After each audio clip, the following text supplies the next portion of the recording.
My daughter abandoned her autistic son 11 years ago. I raised him alone. By 17, he created something worth $4.7 million. Then she returned, with a lawyer.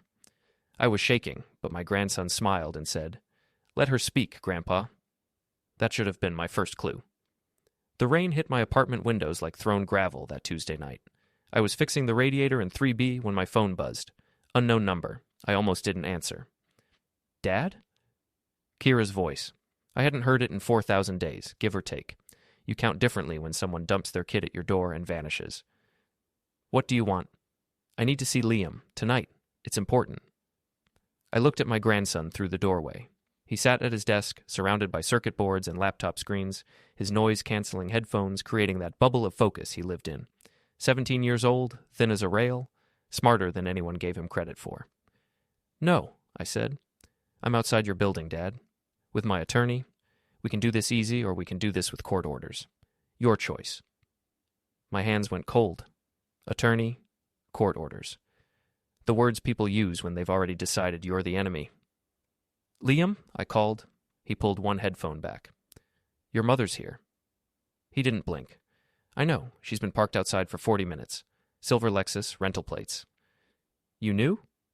I've been tracking her phone for 3 weeks. He stood up, unhurried. She hired Bernard Wolcott 2 days ago. He specializes in parental rights cases and tech IP disputes. She's coming for the company. The company, Sensor Bridge Technologies, Liam's startup, the adaptive communication rig he'd built for nonverbal autistic teens, the thing that made MIT and 3 venture capital firms send actual physical letters, the $4.7 million seed valuation I'd framed on the kitchen wall because I was so damn proud. How long have you known she'd try this? I asked. Liam adjusted his glasses. Since she started following my LinkedIn 8 months ago, I've been preparing. The buzzer rang. Long, insistent, rude. Let her up, Liam said calmly. We need her to talk. We need her to commit. I didn't understand then. I thought I was protecting him. I thought I was the adult in the room. I was wrong about a lot of things. I hit the door release and listened to footsteps echo up 3 flights. My building, 12 units of Section 8 tenants, single mothers, night shift workers, the people this city pretended didn't exist when the mayor talked about tech corridor revitalization, I owned it with the bank. It was the only thing my ex-wife hadn't taken in the divorce. The knock came. Professional. Exactly 3 raps. I opened the door. Kyra looked good. That was the first knife. 11 years vanished, and she looked like she'd spent them at a spa. Hair styled, clothes expensive but not flashy, makeup perfect. Behind her stood a man in a charcoal suit. Leather bag, smile like a threat. Hi, Dad. She tried for warmth and landed somewhere near pity. Can we come in? I stepped aside, watched her eyes scan my apartment. The worn couch, the radiator I'd been fixing, Liam's workspace that had taken over half the living room. She cataloged it all with the look I'd seen before, the I'm doing you a favor by being here look. Liam, she breathed, moving toward him. Baby, you've gotten so tall. He didn't stand. Hello, Kyra. Not Mom. Kyra. The lawyer caught it, made a note. This is Mr. Wolcott, Kyra said. He's helping me with some legal matters. Custody matters, Wolcott corrected, setting his bag on my coffee table like he owned it, and intellectual property concerns. Liam's not in your custody, I said. I'm his legal guardian. Have been since he was 6. Court ordered. Under emergency conditions that were meant to be temporary, Wolcott replied smoothly. Ms. Dunleavy was going through a difficult period. Post-divorce, financial stress, undiagnosed mental health challenges. She stepped aside to ensure her son received stable care. That was revisionist history so bold it almost impressed me. The truth was simpler. Kyra showed up at my door at 11 p.m. with Liam, 2 suitcases, and a note. I can't do this anymore. He's yours. Then she got in a car with some guy named Jake or Jason, and I didn't hear from her for 6 months. By then, I had guardianship, and she'd moved to Arizona and stopped answering the court's calls. She abandoned him, I said flatly. She made an impossible choice for his well-being, Wolcott countered. And now she's ready to resume her parental responsibilities. Liam's 17, old enough to have input on custody arrangements. Kyra knelt by Liam's chair. Baby, I've missed you so much. I know I made mistakes, but I've been working on myself. I've been in therapy, I have a stable home now, and I want us to be a family again. Liam looked at her for a long moment. You said you were in Arizona. You moved back 3 months ago. You're living in the Riverside Towers on 4th Street, Unit 907.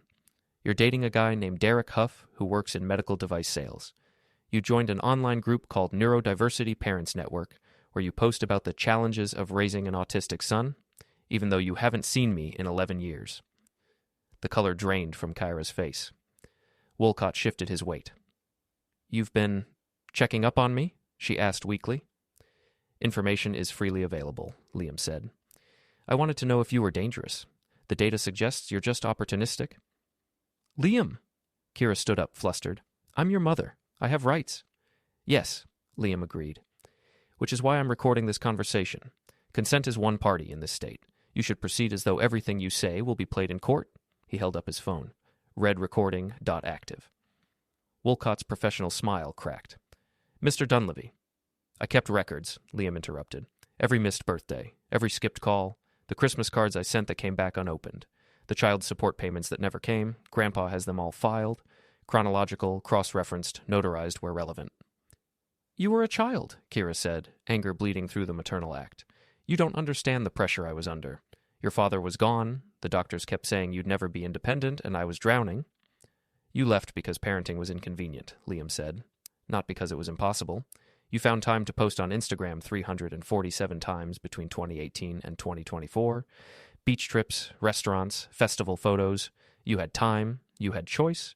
You simply chose yourself. The room went still. This is why we're here, Wolcott said, recovering. Liam has developed significant intellectual property. Sensor Bridge Technologies, incorporated last year, has received substantial venture interest. But Liam is a minor. Any contracts, any IP rights, any corporate structure he created is subject to parental authority. I'm his legal guardian, I repeated. You're not his parent. Ms. Dunleavy never terminated her parental rights. Guardianship can be challenged, and when it is... Wolcott opened his bag, pulled out papers. We'll be asking the court to review all business arrangements made on Liam's behalf, including who controls Sensor Bridge, including who benefits financially from his work. There it was, the real play, not custody, money. You want his company, I said.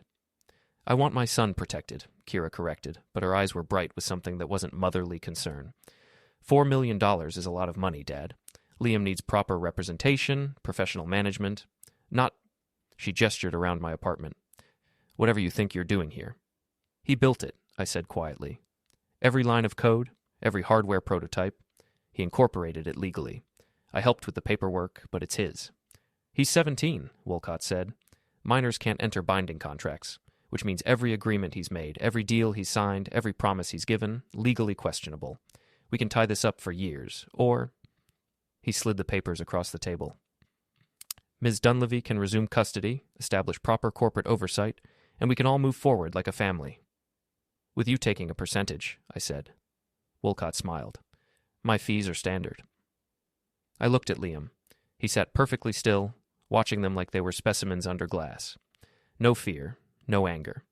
Just that calculating calm that sometimes scared me because it looked so much like his mother's opportunism, but sharper. Grandpa, he said quietly. Let her speak. What? Let them finish. I want to know everything they're planning. Detail matters. Kyra blinked, confused, but Wolcott saw an opening. Smart kid, he said. Look, Frank, nobody wants a court battle. Nobody wants media attention. Imagine the headlines. Grandfather sued by mother over autistic teen's millions. Not a good look. Sign over corporate guardianship now. Accept a trust fund structure with Kyra as custodian, and this all goes away quiet. And if I refuse? We file motions tomorrow. Temporary restraining order preventing you from making any corporate decisions on Liam's behalf. Forensic accounting of every penny you've touched. Psychological evaluation of the home environment. CPS visits, the works. He said it so casually, like destroying our lives was just paperwork. We can prove abandonment, I said. Every court document, every missed payment, every... 11 years ago, Wolcott interrupted. People change. Courts believe in redemption. And Ms. Dunleavy has an entire online presence now showing her growth journey as an advocate for neurodivergent families. She doesn't have a family, I said. She has a performance. The court will see commitment, Wolcott said, especially when contrasted with a grandfather living in a borderline condemned building, barely scraping by on superintendent wages, potentially using his grandson's talent for personal gain. You son of a... Dad. Kyra's voice went soft. Dangerous. Just give me what I'm owed. You had 11 years. That's more than fair. Now it's my turn. What she was owed. Like Liam was a rental car she'd returned late. You need to leave, I said. We'll be in touch, Wolcott said, standing.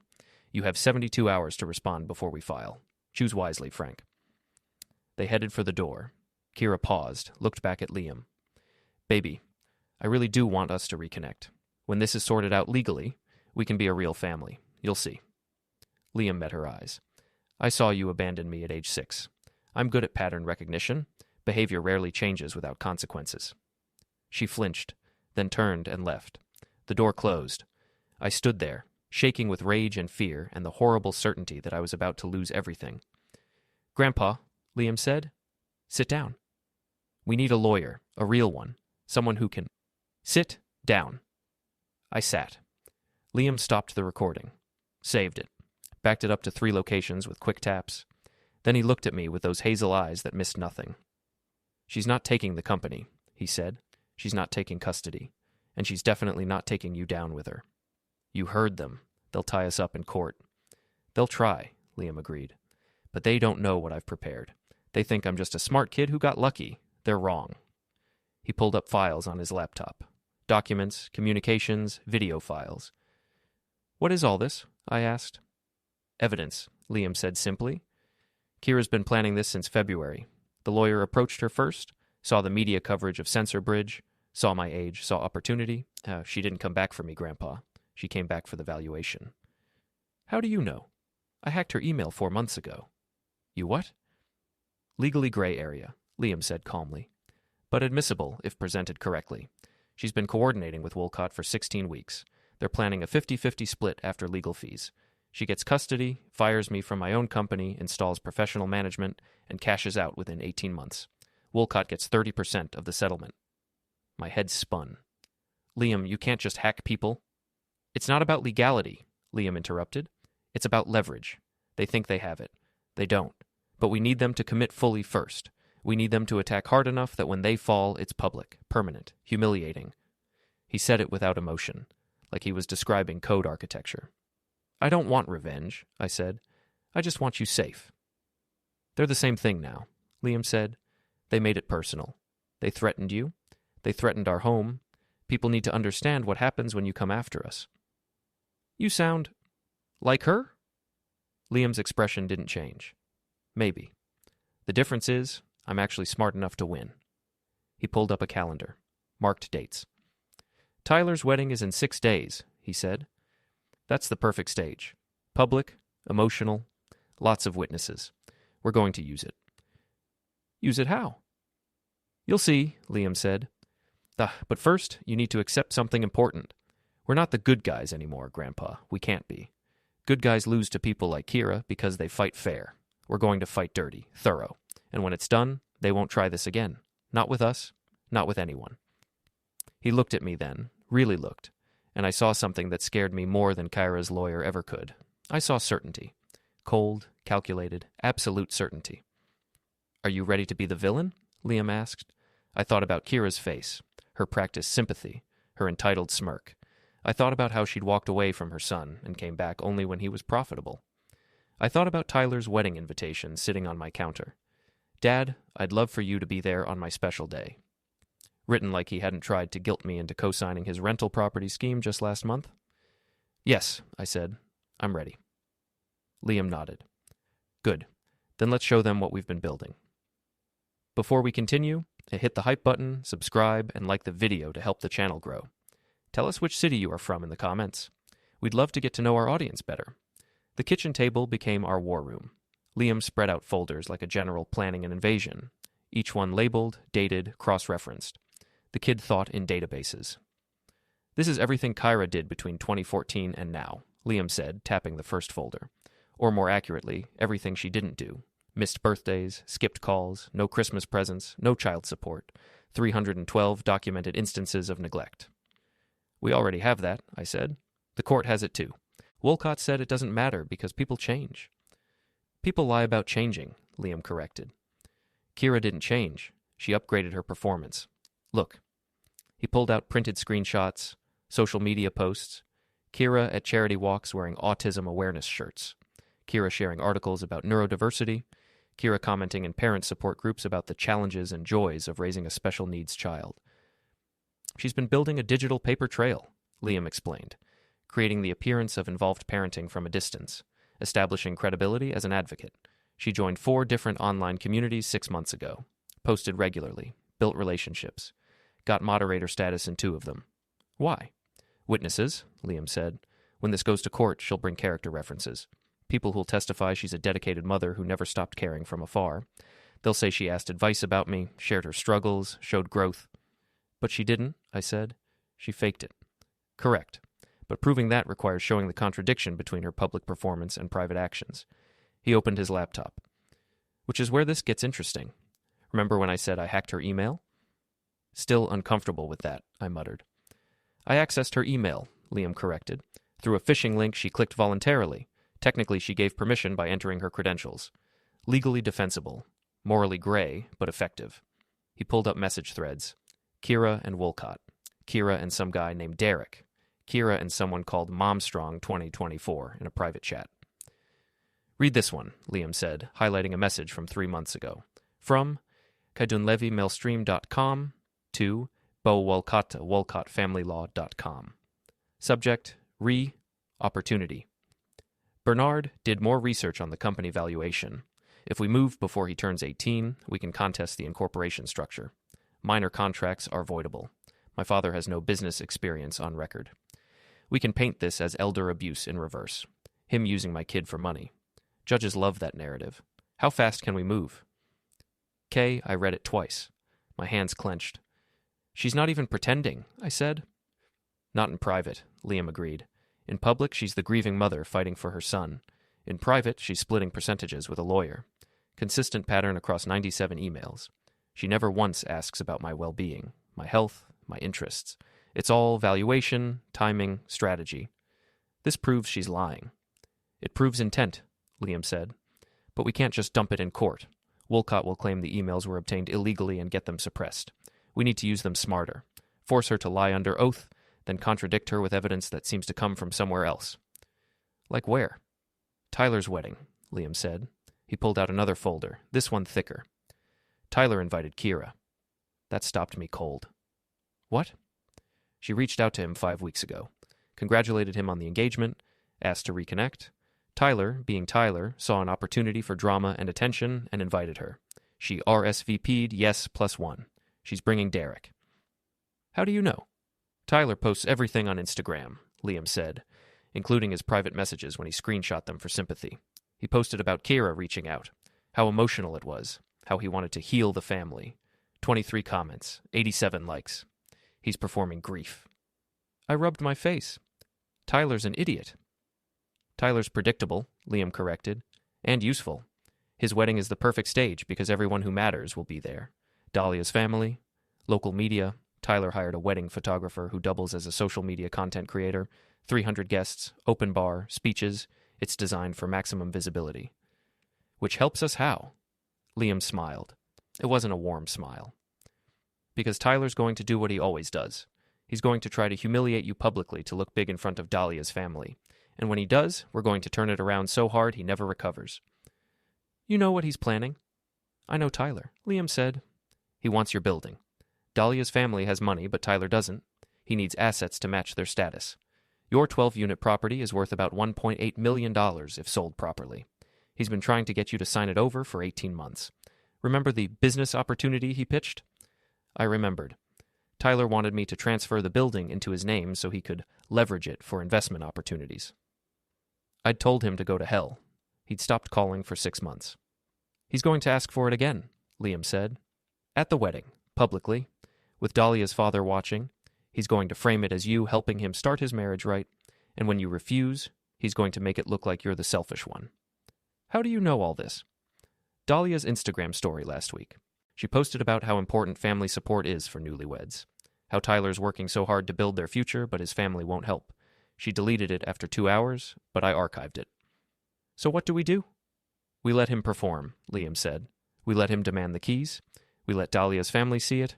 We let him make it theatrical, and then we hit him with something he doesn't expect. Something that shows everyone who Tyler really is. Which is? A fraud, Liam said flatly. Tyler's been running a side scheme for 8 months. He partners with property owners to stage homes for sale, then delays the sale while he rents the properties on short-term rental sites and pockets the income. He's made about $67,000 this year off properties he doesn't own. None of it reported, none of it legal. Jesus Christ, how did you? Public records, rental listings, tax discrepancies. It's all there if you know where to look. I compiled a dossier.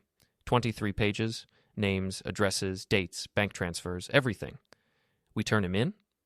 Too clean, Liam said. Prison is a shelter. You know what destroys someone like Tyler? Public embarrassment. We expose him at the wedding in front of everyone who matters. His reputation collapses. His business collapses. Dahlia's family sees exactly what they bought into. No arrest, no trial, just total social annihilation. I looked at my grandson, 17 years old, speaking about destroying his uncle's life with the same tone he used to order pizza.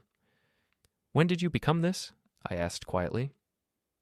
When she came back, Liam said simply. Before it was theoretical, abstract. I knew they were out there, not caring, but they weren't hurting us. Now they're active threats.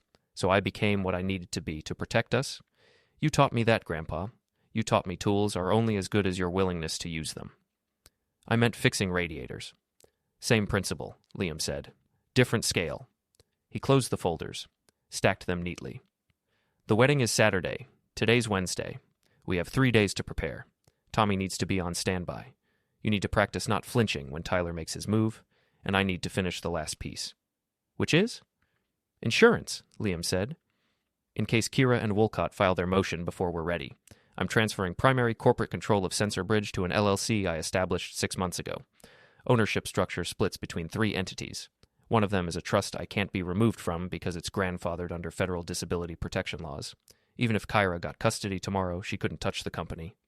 Is that legal? Extremely, Liam said. I had 3 lawyers review it. Different firms. None of them know about each other. It's airtight. You did all this in 6 months? I started when she followed my LinkedIn, Liam said. I knew someone would come eventually. I just didn't know if it would be her, Tyler, or some venture capital predator. So I built walls, multiple layers. By the time anyone realizes what they're looking at, it's too late to change. You really think Tyler's going to pull something at his own wedding? I know he is, Liam said, because Dahlia already told her maid of honor it's happening. Voice memo, very detailed, very angry. Apparently Tyler promised her family he'd handle his family situation before the wedding. He didn't, so now he's doing it during. It's going to be spectacular. And we're just going to walk into it. We're going to walk into it prepared, Liam corrected. There's a difference. Bring your nice jacket. The one from my middle school graduation. We want you looking sympathetic when it happens. When what happens? When they push you, Liam said, and you push back so hard they never stand up again. He said it like it was already done, like the future was code he'd already written, and now we were just waiting for it to execute. Tommy's number is in your phone, Liam said. Call him tonight. Tell him we need him Saturday. No specifics yet. Just that there's going to be a situation, and we need professional presence. What kind of presence? The kind that makes people very quiet, very fast, Liam said. Tommy's good at that. He did union enforcement for 16 years. He knows how to walk into a room and change the temperature. You're asking me to bring muscle to my son's wedding. I'm asking you to bring backup to an ambush, Liam corrected. Tyler invited Kyra. Dahlia's planning a public confrontation. Wolcott might even be there. He and Kyra are coordinating. This isn't a wedding, Grandpa. It's a stage. We're just making sure we control the spotlight when it matters. I sat back, stared at the folders, the evidence, the plans. My grandson had built an entire counter-offensive in the time most kids spent on TikTok. What happens after? I asked. After we destroy them. What then? Then they leave us alone, Liam said simply, because everyone will know what happens if they don't. Consequences teach faster than mercy. You sound like someone who doesn't want to be a victim, Liam interrupted. Like someone who's tired of people thinking they can take what's mine just because I'm young or different or quiet. I'm done being convenient, Grandpa, and so are you. He stood up, stretched, looked out the window at the rain. Kyra thinks she's coming for money, he said quietly. Tyler thinks he's coming for property. They're both wrong. They're coming for something much worse. They're coming for dignity they can't afford to lose. Liam, I need to finish the LLC transfer, he said, heading to his room. Call Tommy. Confirm Saturday. Tell him to wear something that photographs well. This is going to be online by Sunday morning. He closed the door. I sat alone in the kitchen, looking at folders full of my children's failures, feeling that sick weight that comes with knowing your own kids turned into strangers who'd hurt you for money. I picked up my phone, found Tommy's number, hesitated. Then I thought about Kyra's smirk, Tyler's entitlement, the lawyer's smug certainty that I'd fold. I made the call. Tommy, I said when he answered. It's Frank. I need a favor. Saturday, my son's wedding. Might get loud. How loud? Tommy's voice. Gravel and calm. Loud enough people remember it. I'll bring my nice tie, Tommy said. Text me the address. I hung up, stared at the folders. Liam was right about one thing. We weren't the good guys anymore. But maybe good guys finished last when the game was rigged from the start. Saturday was going to be very interesting. The Grand Hall on Riverside Drive looked like someone had thrown money at a barn and called it rustic chic. Exposed brick. Edison bulbs, white flowers everywhere. 300 guests packed into a space meant for 200. Tyler always went big. I stood in the back wearing my good jacket. The one I'd bought for Liam's 8th grade graduation, it still fit. Barely. I'd gotten soft around the middle, fixing other people's radiators. Tommy stood beside me, 6'2", shoulders like a steel mill, wearing a charcoal suit that made him look like dignified security. Which was the point. He kept his hands clasped in front of him and his face neutral. Professional. You good? He asked quietly. Ask me in 3 hours, I said. The ceremony had been fine. Traditional. Tyler cried during his vows. Dahlia looked stunning. Her family sat front row, old money posture, judging everything. I'd sat in back. Nobody asked me to move closer. Now it was reception time. The dangerous part. Open bar. Speeches. Tyler's college friends already drunk and loud. Dahlia's family maintaining their practiced elegance while mentally cataloging everything wrong with this wedding. And Kyra, sitting at table 7 with Derek Huff, medical device sales. She wore burgundy. Looked expensive. She'd caught my eye during the ceremony and smiled. Warm, maternal, fake. There, Tommy murmured. 3 o'clock. Lawyer. I looked. Bernard Wolcott. Not in the wedding party, but present anyway. Sitting with Kyra's table. He saw me looking, nodded. Like we were colleagues instead of enemies. He's documenting, I said. Probably, Tommy agreed. Everything you do tonight is evidence. Smile pretty. The DJ called everyone to attention. Ladies and gentlemen, please welcome for the first time as husband and wife, Tyler and Dahlia Dunleavy. Applause. Cheering. Tyler and Dahlia swept in, theatrical, working the room. They made the rounds, hugged guests, posed for photos. Eventually, Tyler made his way toward me. Dad! He grabbed me in a hug that felt like performance. You made it. I'm so glad. Wouldn't miss it, I said. Dahlia appeared beside him. Up close, she was prettier and colder. Her smile didn't touch her eyes. Frank, she said, thank you for coming. Congratulations, I said. We need to talk later, Tyler said. Family stuff. Important. I figured, I said. He squeezed my shoulder. It's all going to work out. You'll see. Then they moved on. The crowd swallowed them. He's nervous, Tommy observed. He should be, I said. Dinner happened. Speeches happened. Tyler's best man told stories about college parties. Dahlia's maid of honor talked about true love and destiny. Everyone laughed and toasted and pretended this was what happiness looked like. Then Tyler stood up, clinked his glass, the room quieted. I want to thank everyone for being here, he started. Warm, genuine seeming. This day means everything to Dahlia and me. But before we get to cake, there's something important I need to address. Something family-related. My spine went rigid. Tyler looked at me. Dad, can you come up here? The room turned. 300 pairs of eyes. The photographer swung her camera toward me. Come on up, Dad, Tyler repeated. Encouraging, like I was shy instead of trapped. I walked to the front. Tommy stayed back, watching. Tyler put his arm around me, spoke to the room. My dad has been the foundation of our family. After my parents divorced, he kept everything together. Raised me, raised my sister's kid when she couldn't, held on to our family property through everything. Applause, sympathetic smiles. I felt the setup like a noose tightening. Now Dahlia and I are starting our life together, Tyler continued, building something new.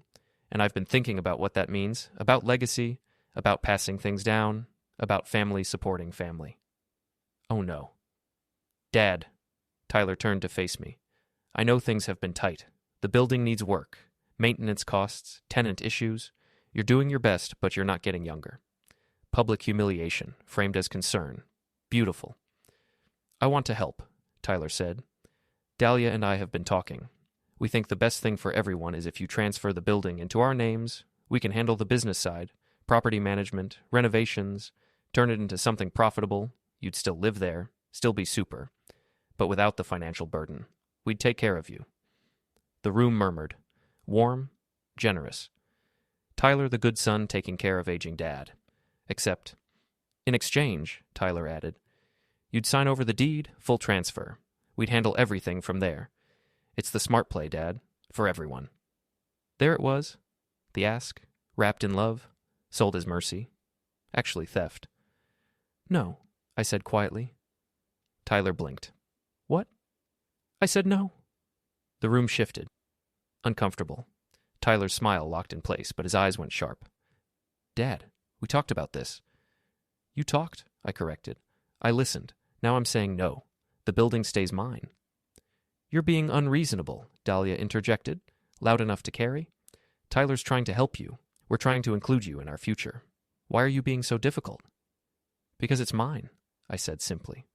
I bought it. I maintain it. I live there. It's the one thing I didn't lose in the divorce, and I'm not giving it to you so you can flip it in 18 months. Tyler's face flushed. That's not... Dad, you're embarrassing yourself. You're embarrassing yourself, I shot back. Asking for my property in front of 300 people like I'm supposed to say yes because you put me on stage. That's not love, Tyler. That's manipulation. You're drunk, Dahlia said coldly. I'm sober, I replied, which is more than I can say for your plan. Tyler's jaw clenched. The photographer was filming everything. Dahlia's father stood up at his table, watching, disapproving. This was going sideways fast. Give me the keys, Dahlia demanded. Right now. You're clearly not capable of managing that property. You're bitter and vindictive, and you're trying to control Tyler through money. I don't have the keys on me, I said. And even if I did, I wouldn't give them to you. You're not entitled to my life just because you married my son. Dahlia's face went white with rage. How dare you? Then she slapped me. Hard. Across the face. Open palm. The crack echoed through the hall. The room gasped. Tyler grabbed her arm. Dahlia! He's ruining everything, she screamed. Your family is ruining everything. Your drunk sister who abandoned her kid, your bitter father who won't help, all of you just dragging us down. Enough. Tommy's voice. He'd moved forward, silent, fast. Now he stood between me and Dahlia, big, calm, immovable. Who the hell are you? Dahlia demanded. Security, Tommy said. Not loud. Didn't have to be. The lady just committed assault, in front of 300 witnesses, with video evidence. We can call the police or we can step outside and settle this quietly. Choose fast. Tyler went pale. Wolcott stood up from his table. Let's all calm down, Wolcott said, lawyer voice activated. Professional mediator mode. This is a family matter. Emotions are high. Nobody needs to involve police. The lady struck Frank, Tommy repeated. That's assault. Simple terms. We can press charges or we can have a conversation. But the hitting stops now. Dahlia looked at her father. He shook his head. Disappointed. Disgusted. She'd just blown their image in front of their own social circle. Outside, Tyler hissed to me. Now. Gladly, I said. We moved toward the exit. Tommy stayed close. Kyra watched from her table, eyes bright with calculation. This was going even better for her case than she'd planned. Until we got to the hallway. Tommy closed the door. The reception noise muffled. We stood in the corridor. Tyler, Dahlia, me, Tommy, and Wolcott, who'd followed us out. You're pathetic, Tyler said. Do you know that? You're a bitter old man who can't stand seeing me succeed. You're not succeeding, I interrupted. You're performing success with other people's money, including your rental scheme. Tyler froze. What? The properties you stage for sale, but actually rent on the side, I said. The income you don't report. The owners you defraud. Want me to name specifics? You don't know what you're talking about. 418 Maple Street. Staged for sale September through November. Listed on Short Rental 47 as Downtown Retreat. 19 bookings. $8,400 revenue. Owner never saw a cent. 2750 Garrison Avenue, staged for sale June through August. Stop, Tyler said. Why? I asked. Embarrassed, worried, should be. I've got the full list. 23 properties, $67,000 in unreported income, bank transfers, rental listings, tax discrepancies, everything. Wolcott stepped forward. If you're threatening to file false accusations... I'm not threatening, I said. I'm observing. But if Tyler wants to keep pushing me about my building, this information might find its way to the IRS and his brokerage license board, and maybe some journalists who love stories about small-time fraud in the tech corridor. You're bluffing, Dahlia said, but she looked scared. Test me, I said simply. Keep pushing. See what happens.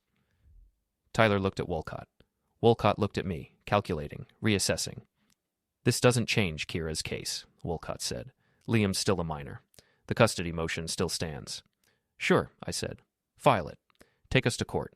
Let's put everything public, including the evidence Liam's been collecting about his mother's abandoned parenting for 11 years, including the emails between Kyra and you discussing how to split the company assets, including Tyler's fraud scheme and how this whole family ambush was coordinated. Let's make it all very public, very documented, very loud. Silence. You hacked my emails? Kyra's voice. She'd come into the hallway, face pale, angry, scared. Liam accessed publicly posted information, I said. Very different thing. He's a child. He's a genius, I corrected. And you abandoned him. Courts remember that. I was struggling. You were convenient, I interrupted. And now you're opportunistic. There's a difference. Tommy stepped closer to me, protective. This conversation's done, he said. Frank's leaving. Anyone follows him out that door, we're calling actual police and filing actual reports. Assault, harassment, fraud. The whole menu. Choose wisely. He held the door for me. I walked through. Behind me, Tyler called out, Dad, wait. I didn't stop. Tommy and I walked through the parking lot. My hands were shaking, adrenaline dump. You good? Tommy asked. Ask me tomorrow, I said. That was bold. That was necessary. We got to my truck. Tommy paused. They're going to come at you harder now, you know that. Let them, I said. We're ready. The kid really has all that evidence? Every word, I confirmed. Tommy nodded slowly. Smart kid. Scary kid, I corrected. Sometimes that's the same thing, Tommy said. Watch your back, Frank. People like that don't lose gracefully. Neither do I said. I drove home. The building was dark, except for 2A's window. Mrs. Chen watching TV, normal, safe, mine. My phone buzzed. Text from Liam. How bad? I typed back. Dahlia slapped me. Tyler threatened. We threatened back. Unclear who won. 3 dots. Then, we won. They just don't know it yet. Come home. We need to prepare for the next move. I parked. Went upstairs. Liam sat at his desk, laptop open, files everywhere. Tyler's going to attack you now, Liam said without preamble. He'll try to force you out of the building. Eviction notices. Claims you're an unfit super. Harassment of him and Dahlia. He can't evict me from my own building. He can make your life hell trying, Liam said, which is why we're accelerating the timeline. I'm releasing the Censor Bridge press announcement tomorrow. Tech Hub magazine, Forbes profile, full media cycle, evaluation numbers public, origin story public.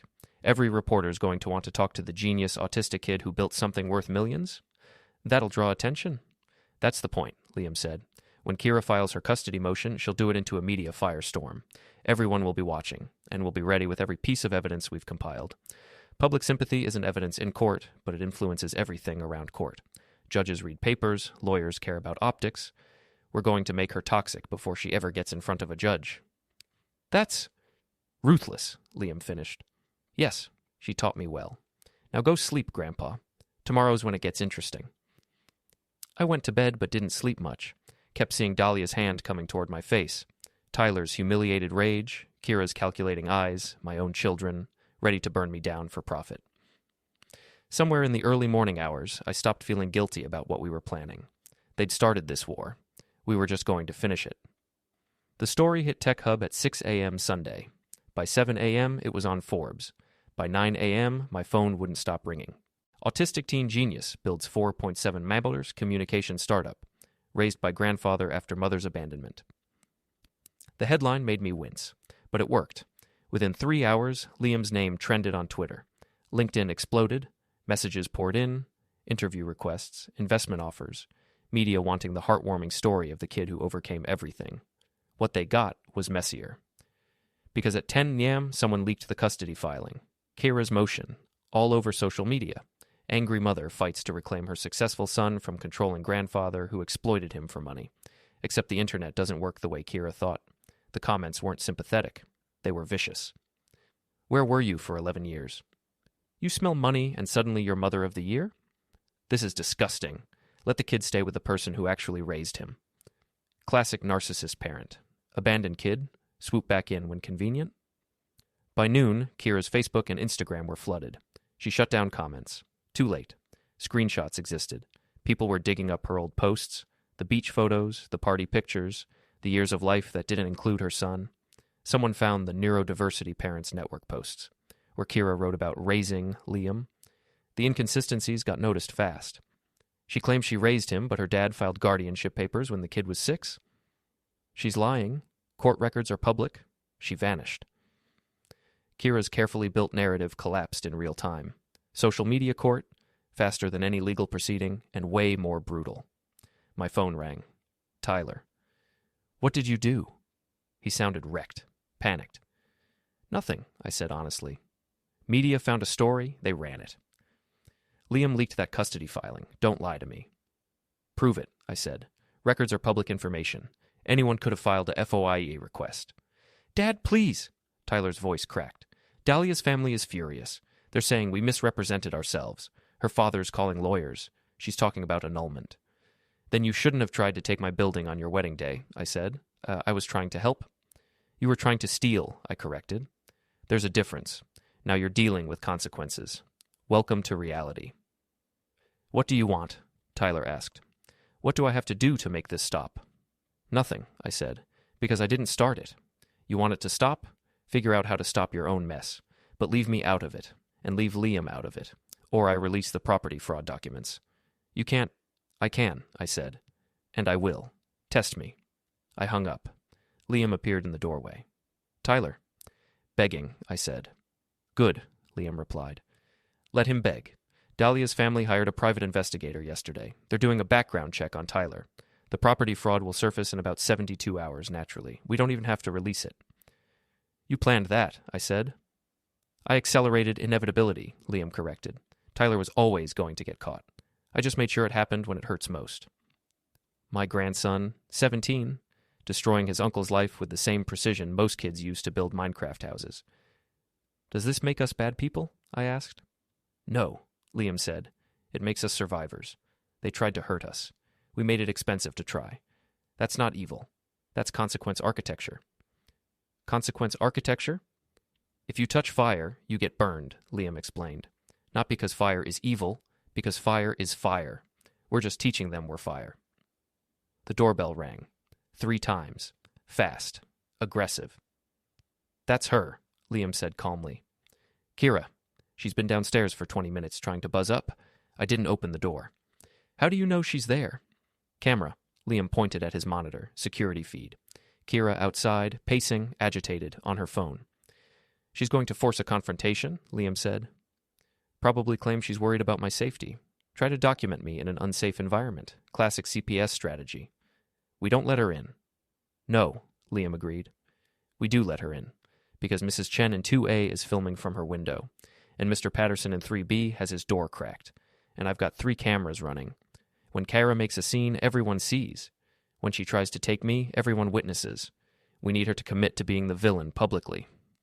Liam, trust me, he said. This is the moment she breaks. Let her in. Against better judgment, I hit the buzzer. Door release clicked. Footsteps pounded up the stairs. Fast. Angry. The door slammed open. Kyra, no knock, barging in like she owned the place. Where is he? She demanded. Right here, Liam said from his doorway. Calm, recording on his phone. Kyra spun, saw him. Something crumpled in her face. Calculation mixed with desperate maternal performance. Baby, she started. I've been so worried. The things they're saying online are true, Liam said. You abandoned me. You came back for money. Now you're surprised people noticed. That's not fair, Kyra said. I was struggling. I had mental health issues, post-divorce trauma. I wasn't equipped. You were inconvenienced, Liam corrected. Equipping yourself would have required effort. You chose not to make that effort. For 11 years, that's not struggling, that's deciding. Kyra's eyes went hard. You don't understand. You were a difficult child. The doctor said you'd never be independent. Your father left me alone with a kid who couldn't even look me in the eye. I have autism, Liam said. Not a terminal disease. You could have learned. You could have tried. You didn't, because it was easier to leave. I'm your mother, Kyra shouted. You don't get to judge me. I gave birth to you. I have rights. You have legal claims, Liam said. Not rights. Rights are earned. You didn't earn anything. You just showed up when I became profitable. Kyra turned to me. This is your fault. You poisoned him against me. You told him lies. I told him nothing, I said. He remembers. Kids remember being abandoned, Kyra. Memory's not poisoning. It's just data. I want him out of here, Kyra said. Tonight. He's coming with me. Temporary custody pending the hearing. No, Liam said. You don't have a choice. I have every choice, Liam replied. I'm 17, old enough to testify in court about my preferences, old enough to present evidence of parental abandonment, old enough to articulate why giving you custody would be harmful. Try to force me out of this apartment and I'll call police myself. Tell them you're attempting parental kidnapping. You can't kidnap your own child. Legally, I'm grandpa's, Liam said. You're the non-custodial parent attempting forced removal. That's literally kidnapping. Want to test it? Kyra's face went red. You smug little. She lunged, grabbed his arm, yanked him toward the door. Liam went stiff, not resisting, not helping. No! I moved forward, pulled her off him, put myself between them. Kyra shoved me. Get out of my way. Kyra, stop! She swung at me. Wild, sloppy, more desperation than violence. I caught her wrist, held it. You're done, I said quietly. Walk out now, or I call police and show them footage of you assaulting your disabled son. He's not disabled, he's just difficult. He has documented autism, I said. You just physically grabbed him without consent. That's abuse, on camera, with witnesses. Leave now before this gets worse. Kyra looked around, saw Liam's phone recording, saw Mrs. Chen in her doorway across the hall watching, saw Mr. Patterson filming on his phone too. She'd played it exactly wrong, in public, with evidence. This isn't over, she hissed. Yes, it is, I said. You just committed assault on video. Attempted kidnapping on record. Your lawyer's going to bury you when he sees this. Judges don't like parents who grab disabled kids. It photographs badly. Kyra's eyes filled with tears. Real ones, finally. I just want my son. You want his money, I corrected. Leave, now. Don't come back unless it's with a court order, and even then we'll have lawyers present. She left, stumbling down the stairs, crying, broken. Mrs. Chen closed her door. Mr. Patterson gave me a thumbs up and vanished. I turned to Liam. He looked pale, shaken. The first time I'd seen him rattled since this started. You okay? I asked. No, he said honestly. But functionally, yes. She grabbed me. I didn't expect the physical aggression. Error in my modeling. She's desperate. Desperation makes people sloppy, Liam said. Which helps us. That footage is already uploaded to 3 cloud servers, time-stamped, geotagged. If she tries to claim it's edited, the metadata proves otherwise. Liam, she's your mother. Biologically, he agreed, but biology isn't relationship. She lost that right years ago. Tonight she just proved it publicly. He looked at me. Are you okay? She hit you. I'm fine. You're shaking. I was, hands trembling. Adrenaline crash. I'm fine, I repeated. Sit, Liam ordered. Brought me water, guided me to the couch like I was the kid. This is my fault, I said. I pushed too hard. I made her desperate. She made herself desperate, Liam corrected. She came back for money, got exposed, panicked, attacked. None of that's your doing. She chose every step. She's going to file an emergency motion now, claim we're dangerous. Let her, Liam said. We've got footage of her committing assault. She just destroyed her own case and doesn't even realize it yet. My phone buzzed. Text from Tommy. Saw the news? You good? I typed back. Kyra showed up. Got physical. We documented everything. 3 dots. Then, send me the footage. I know a family law attorney who'll bury her. I looked at Liam. Tommy knows a lawyer. We're going to need one, Liam agreed. Kyra's going to escalate, but she's doing it from a losing position now. When you fight from weakness, you make mistakes.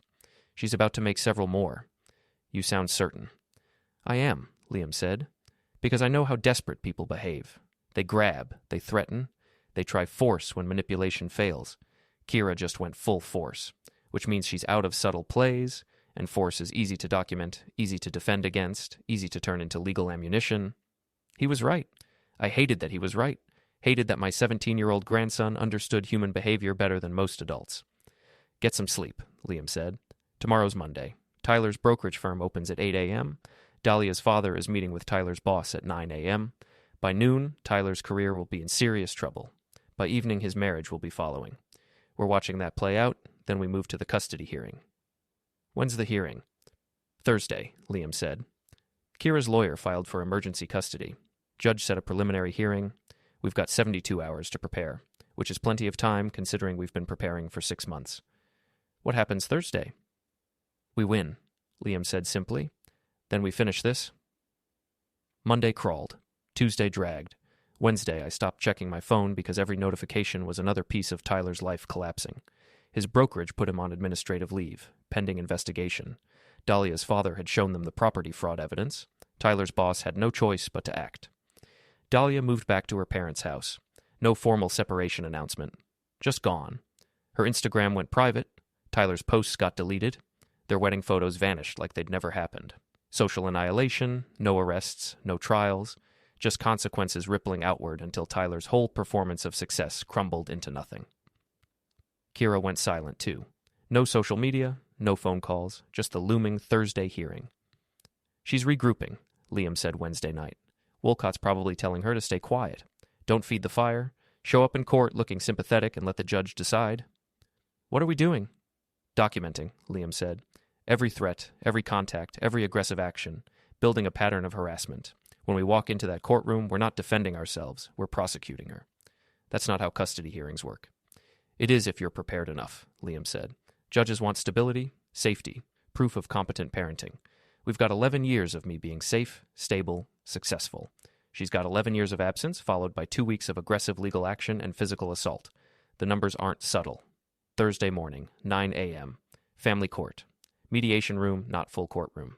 Judge Hendricks, older woman, sharp eyes, no patience for drama. Wolcott sat with Kyra on one side. Tommy had connected us with Rebecca Marsh, family law specialist, tough as nails. She sat with us on the other side. Liam sat between me and Rebecca, calm, wearing a button-up shirt and slacks, looking exactly like a brilliant, well-adjusted 17-year-old. Not a prop, not a victim, a person with agency. Judge Hendricks reviewed the files, looked up. This is a preliminary hearing to determine immediate custody status for Liam Dunleavy pending a full hearing. Ms. Dunleavy, you're requesting emergency custody transfer? Yes, Your Honor, Kyra said, subdued. None of the aggression from Sunday. I've been absent from my son's life due to my own struggles, but I'm stable now and ready to resume parenting. I'm concerned about his current living situation and the influence of his grandfather. Mr. Dunleavy, you've been legal guardian since 2014? Yes, Your Honor, I said. Has there been any contact with Ms. Dunleavy during that time? Minimal, I said. Maybe 6 phone calls total over 11 years. No child support. No visits. She reappeared 2 weeks ago with an attorney. Judge Hendricks looked at Kyra. Is that accurate? I was struggling with mental health, Kyra said. I made the difficult choice to step back so Liam could have stability. I thought his grandfather could provide that better than I could at the time. That's revisionist, Rebecca interjected. Your Honor, Ms. Dunleavy didn't step back. She abandoned her son. Court records show she stopped responding to court inquiries about custody in 2014. No child support was ever paid. No visitation was ever requested. Mr. Dunleavy filed for permanent guardianship because Ms. Dunleavy made herself unreachable. I was in Arizona. With functional phones and internet, Rebecca continued. The issue wasn't capability, it was choice. Ms. Dunleavy chose not to parent, for over a decade, until her son became financially valuable. That's inflammatory, Wolcott objected. It's documented, Rebecca replied. Liam founded Sensor Bridge Technologies 9 months ago. Media coverage began 3 weeks ago. Ms. Dunleavy appeared 2 weeks ago. The timeline isn't coincidental. Judge Hendricks looked at Liam. Liam, I understand you're 17, old enough to have preferences about custody. What do you want? Liam looked at her directly. To stay with my grandfather. He raised me. He supported my education and my business. He's never treated me as a burden or a paycheck. He's family. Biological relation doesn't create that bond. Consistent presence does. My mother doesn't have that presence. She has absence and recent opportunism. Kyra flinched. Baby, that's not fair. It's accurate, Liam said. You haven't asked me about my interests, my health, my school, or my friends in 11 years. The first thing you asked about was my company valuation. That's not parenting, that's prospecting. Judge Hendricks raised an eyebrow. Ms. Dunleavy? Kyra opened her mouth, closed it, looked at Wolcott.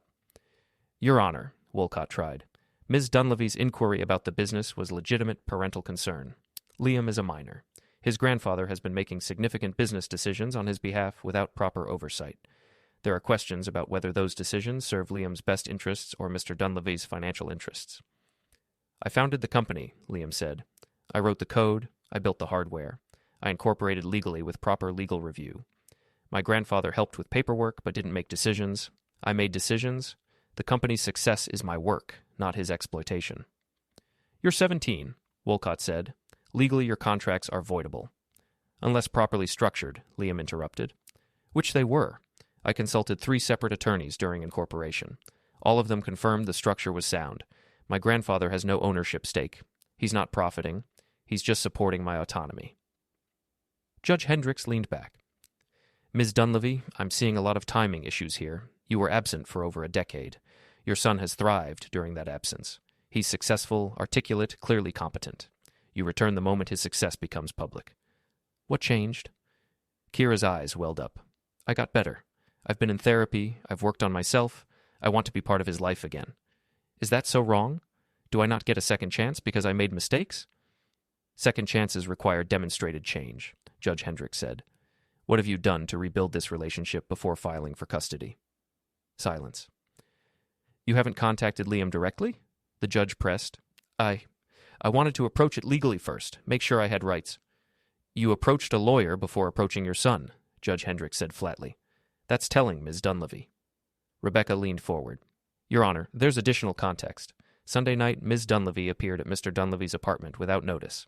She attempted to physically remove Liam from the premises. When prevented, she assaulted both Liam and his grandfather.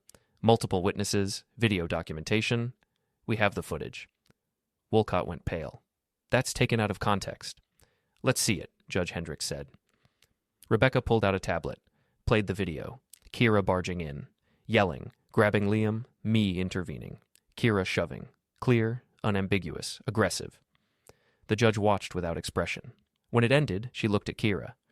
You physically grabbed your autistic son without consent or warning? I was emotional, Kyra said weakly. I just wanted to protect him. From what? Judge Hendricks asked. From stability? From success? From the grandfather who actually raised him? From being exploited? Ms. Dunleavy, I've reviewed the evidence here. Liam isn't being exploited. He's thriving. You're the one who looks opportunistic, and now you've added physical aggression to a pattern of absence and sudden legal action. I'm not seeing a parent who wants reconnection. I'm seeing someone who wants control. Your Honor, Wolcott started. I'm denying the emergency custody motion, Judge Hendricks said. Liam remains with Mr. Dunleavy pending a full hearing, which I'm scheduling for 60 days out. Ms. Dunleavy, if you want any relationship with your son, I suggest you spend that time actually trying to build one.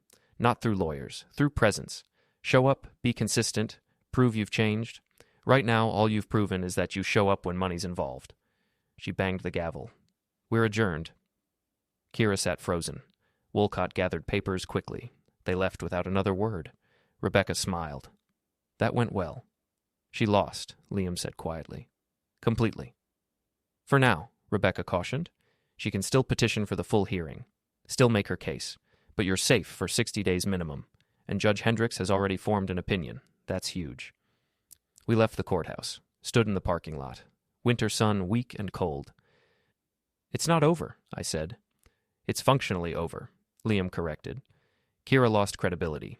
Tyler lost his career. Dahlia lost her marriage. They're all individually collapsing. They can't coordinate against us anymore. They're too busy trying to survive their own consequences. So what now? Now we wait, Liam said. Let them stew. Let them realize they can't win. Then, when they're desperate enough, we offer terms. What terms? Complete surrender, Liam said. Kyra relinquishes all parental rights. Tyler stays away permanently. Dahlia drops any financial claims. They all sign NDAs and walk away. In exchange, we don't release the remaining evidence that could destroy what's left of their reputations. You want them to just give up? That's cold. That's survival, Liam said. They tried to take everything. We're being merciful by letting them keep their freedom and their obscurity. Could be worse. Could be police involvement. Could be criminal charges. Could be media exposure beyond what they've already faced. We're offering exit terms. They should take them. Rebecca nodded. He's right. Most custody battles are wars of attrition. Whoever runs out of money or energy first loses. You've got resources and evidence. They've got desperation and declining options. Press the advantage while you have it. Offer settlement. End this clean. And if they refuse? Then we go to the full hearing, Rebecca said, and we bury them. But most people take the exit when it's offered. Pride only goes so far when you're losing. We got in the truck, drove home. The building looked the same, solid, mine, unchanged by the chaos of the last 2 weeks. We won, I said, still not believing it. We survived round 1, Liam corrected. Winning is permanent. This is just positional advantage, but it's good advantage. We're ahead. They're behind. Momentum's ours now. What happens if Tyler tries something else? He won't, Liam said. His career's suspended. His marriage is crumbling. He's got no leverage left. He'll lick his wounds and hope we forget about the property fraud. We won't, but we'll let him think we might. And Kyra? She'll try the full hearing, Liam predicted. She's too narcissistic to accept losing, but she'll lose again. Judges don't change their minds easily once they've formed opinions. Judge Hendricks saw her grab me on video. That image is burned in her brain now. Kyra's done. She just doesn't know it yet. We went inside. Mrs. Chen waved from her doorway. You win? We won, I confirmed. Good, she said. That woman was bad energy. Feel it in my bones. Bad energy always loses eventually. Liam smiled. Science supports intuition sometimes. We settled in, Liam at his computer, me on the couch, exhausted, wired, relieved, terrified this wasn't actually over. Get some rest, Liam said. Tomorrow's Friday. We're releasing a company update. Sensor Bridge just closed the seed round. $4.7 million confirmed. Media's going to cover it. Your story's going to be part of that coverage. The grandfather who believed in his grandson when nobody else did. It's good optics, true story, but also tactical. It reinforces our narrative while Kyra's trying to rebuild hers.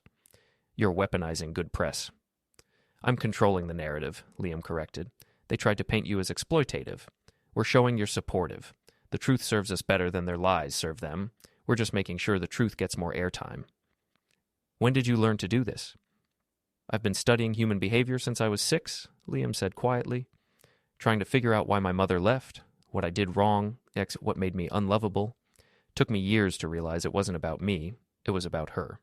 But I learned a lot analyzing behavior patterns, social dynamics, motivation structures. Turns out that knowledge is useful for more than just self-understanding, it's useful for strategy. I'm sorry you had to learn that. Don't be, Liam said. Adversity builds capability. I'm more capable because I had to be. That's not tragedy, that's adaptation. He was too smart, too cold, too functional. I worried sometimes that I'd raised a calculator instead of a kid.